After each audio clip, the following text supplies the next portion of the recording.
Okay, I'll admit it. Teaching writing was probably one of my biggest weaknesses as a literacy teacher. So as a result, I'm dedicating myself to helping you become a better writing teacher. Today's video is all on the topic of revision. If you are like me and you struggle to get your students to take their writing to the next level, then this video is for you.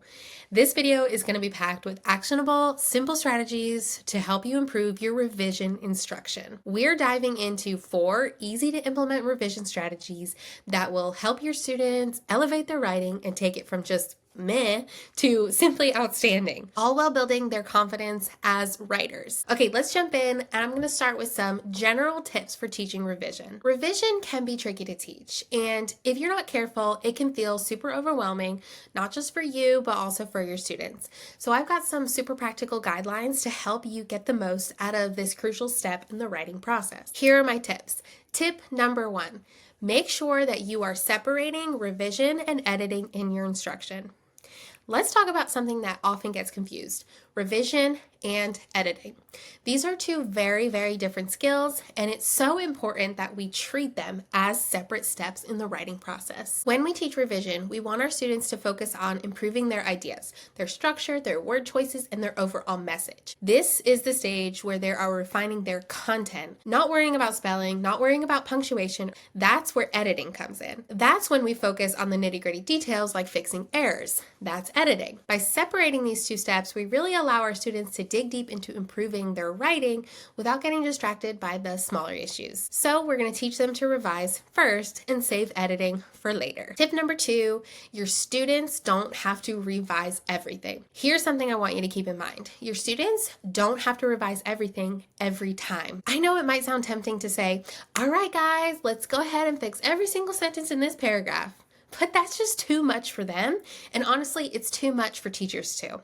We need to turn the revision process into bite-sized pieces. Revision doesn't mean they have to make every single sentence better.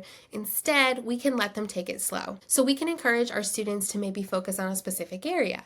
Maybe they're focusing on improving their word choice or adding more details to a few sentences, rather than trying to change every single thing at once. I remember my students getting super overwhelmed with revision because it is so laborious for them.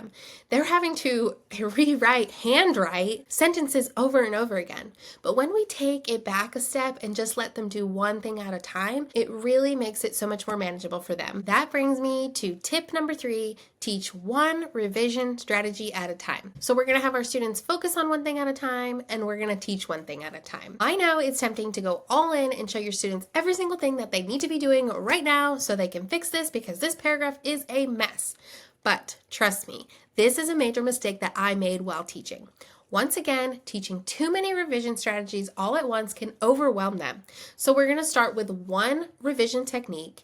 Maybe we choose improving their word choice or adding details, and we're going to let them practice until they're comfortable with it. Remember, this is a process. By introducing revision tools really slowly, you can give your students a chance to feel successful and confident before they move on to the next. Tip number 4, allow time for repeated practice. Now, let's talk about practicing our revision skills. Just like anything else, we cannot expect our students to master a strategy minutes after we're introducing it to them, or giving them one attempt and expecting mastery. Repetition is key. Remember, mastery takes time. Students might need to practice revising with multiple drafts before they can start using the strategy on their own.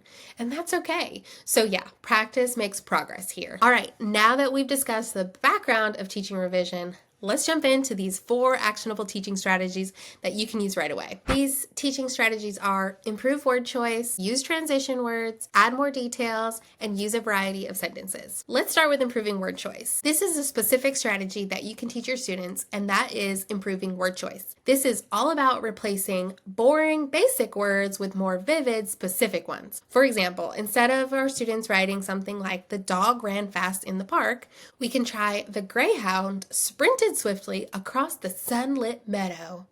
Wow. Imagine if our students wrote that, we would be floored. We really want to encourage our students to find the common words and replace them with more vivid vocabulary words. This strategy goes along really nicely with your vocabulary instruction. When students have more word knowledge, then we want to encourage them to use that in their writing as well. Actionable step number 2 is using transition words. Transition words help connect ideas and improve flow of writing. So for example, instead of I went to swim with my friend, we had ice cream, we can add transition. In the morning, I went to swim with my friend. Afterwards, we got ice cream. We can teach students different transition types like time and sequence, illustration, or conclusion words, and then encourage them to choose the right one that fits in their writing. Next, we're going to teach our students to add more details. Adding more details is another great thing to do for our students as they revise their writing. Adding more details helps make their writing more interesting and more clear. For example, instead of, I read a book, we could try something like, last Sunday, I spent the entire afternoon on my back porch engrossed in an exciting book. Wow, that does sound really nice. I mean, come on, the difference is amazing. Again, imagine if your students wrote like that. So to get our students to add more detail, we want to encourage our students to use the 5 W's: who, what, when, where, why, and answering those questions within one sentence will help add those extra important details. If you have not done so already, check out our video all about sentence writing. In that video, I talk about a really practical way for students to add more details to their sentences. Last practical strategy I have for you is for us to encourage our students to use a variety of sentence types in their writing. Using a variety of sentence types and structure adds rhythm to their writing. We can encourage students to mix up short and longer sentences, use different types of sentences like questions, statements, exclamations, or commands. This keeps the reader engaged and just makes their writing sound so much better. Okay, those are my actionable tips for you. Let me know in the comments which one of these you're super excited to try as you work on improving your revision instruction. So you might be thinking, wow, I do love these strategies, but I need tools to help me get started. And I do have some really amazing tools and resources to share with you. Lucky for you, the Stellar Teacher team knows that you don't have the time to create all these materials that you need to implement these revision strategies. Anchor charts, student pages, scripted lesson plans. So we have put in the work for you. We have these writing resources and so much more inside the Stellar Literacy Collective. Go to stellarteacher.com/join for more information about what we have to offer you. If you found this video helpful, make sure you give us a thumbs up and don't forget to subscribe to our channel. Do you have any questions or strategies that you love to use? Drop them in the comments below. I'd love to hear from you. Thanks again for watching, and I'll see you in the next video.